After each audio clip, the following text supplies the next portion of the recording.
Today I wanted to do a video on what many people call chaos gardening. But what do I mean by chaos gardening? So behind me there is a flower stroke vegetable bed.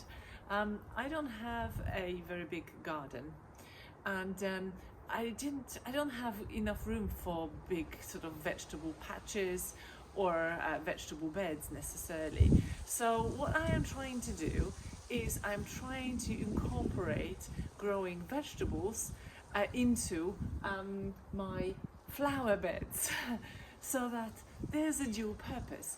I also get something nice to look at. I get plants, flowers, but also I have vegetables to grow in between or to harvest. So I'll show you what is growing in this bed to give you an idea of what I am doing. So starting from the left hand side over there, I've got very tall grass right at the end there. I have some roses, so there's a rose over here and then a nice yellow rose over here. I have some fruit trees at the back, so I'm trying to train them to grow along the trellis. So I have a wire trellis behind me. You might not see the wire actually, but that's what I'm trying to train those. There's a pear tree, and then this is an apple tree over here, so edible plants, right? And they get gorgeous blossom in spring. Here I have some runner beans. As you can see, I'm trying to incorporate the plants that are not only gorgeous to look at, but also edible in the garden. I have some dianthus. They're finished flowering now. There's one here, and then there's another one over there.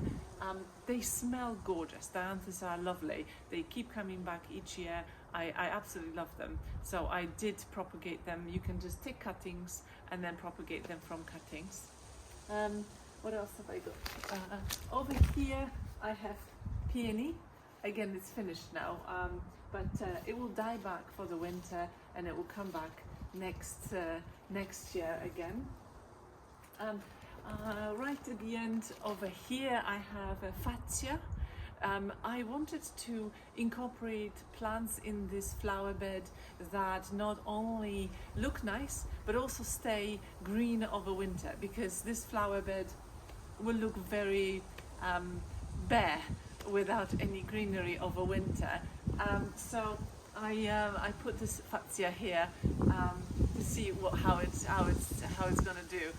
It's looking really good. I think it's managed to sort of establish itself already, so I think it will be all right. And then right at the end, that is magnolia stellata. So this is the one that has small white flowers. So as you can see in this bed, there is a lot of trees, shrubs, flowers mixed in with vegetables and edible plants.